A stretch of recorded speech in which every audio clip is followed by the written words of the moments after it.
Ояну туралы мен сіздерге қазір бір шындықты айтып берейін, көп жерде айтылмайтын. Оянудың этаптары болады. Пробуждение дейміз ғой. Бұның бірінші этапы сен өз ойыңды көру, то есть іштегі бақылаушыны ояту. Бұл ең бірінші этап. То есть сен уже байқай бастайсың, что сен өз ойың емес екенін, өз денеңде емес екенін байқай бастайсың. Осыны сезінгенде сенің бірінші ояну признактары деп айтсам шатаспайды. А так ояну белгілері өте көп. Бұл знактар деймін ғой. Ең біріншісі, бұл сен жалғыз қалғың келеді.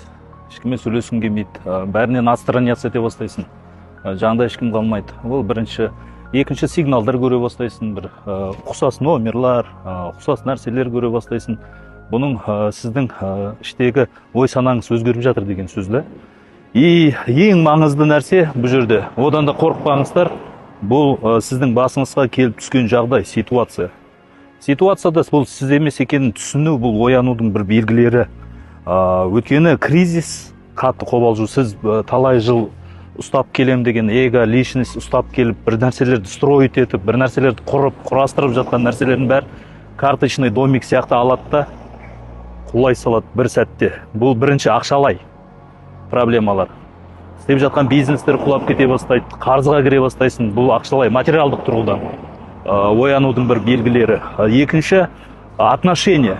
Бір сен жақсы көретін адам өміріңнен жоғала салады болды.